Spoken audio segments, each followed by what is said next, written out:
go, bro. What? They got the media here. They got the media here. Ah, yeah, take my pictures, bro. You feel me? Yo, I'm letting y'all know this shit right here, bro, right? I'm gonna kill myself, all right? You hear me? I'm gonna fucking kill. I'm not going back to Haiti. You feel me? I'm gonna kill myself, bro. On that dog, they got this ice ball shit here. I'm gonna fucking kill myself, bro. On that dog, I'm not eating shit in Haiti, bro. You hear me? All right. Let's break down the charges that Wisteguens Jean Quely Charles is facing, because to understand the man, you gotta understand what he's been through legally and what those charges really mean in the streets and in the courtroom. Wisteguens has 17 criminal convictions, a number that sounds heavy, but each one tells part of a bigger story. A story of survival, mistakes, and the consequences of living in a tough environment. First up, there's the drug-related convictions. In Boston's neighborhoods like Dorchester and Roxbury, drugs are everywhere, both a symptom and a cause of the problems in these communities. The drug charges mean Wisteguens was involved with controlled substances, whether it was possession, distribution, or trafficking. This often ties into gang activity because drugs are one of the main ways gangs finance themselves and maintain control over their turf. These convictions reflect the harsh reality where the drug game can seem like the only way to get money and respect when other options are scarce.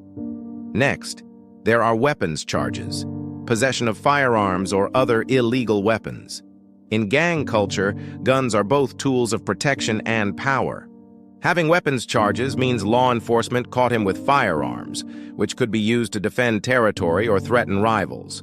These charges highlight the dangerous environment he was operating in, where carrying a weapon was often a necessity for survival, but also escalated violence. Then, there are the assault and battery convictions. These relate to physical fights, attacks, or violent encounters. They're serious because they show a history of direct conflict and aggression, often tied to disputes between rival gangs or personal conflicts. These violent charges contribute to the fear many residents feel in neighborhoods impacted by gang activity. Taken together, these drug, weapons, and assault charges add up to a life that has been caught up in a cycle of crime and punishment. But it's important to remember that behind those charges is a young man who has been shaped by the challenges of his environment. Poverty, lack of opportunity, and systemic issues that often push people into these situations. The legal system sees these as offenses to punish, but the street sees them as part of the struggle to survive. Wisteguens' 17 convictions show repeated brushes with the law, which likely made it harder for him to find legitimate work or support, pushing him deeper into the cycle. And now, with ICE involved, his illegal status means these charges carry even heavier consequences, including deportation, which could mean uprooting his life entirely.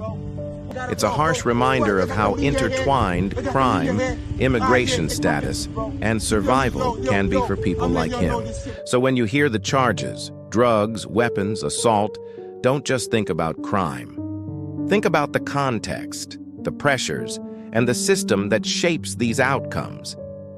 It's a complicated story, and to truly understand Wisteguens' case, you have to see the whole picture, not just the headlines, but the life behind them.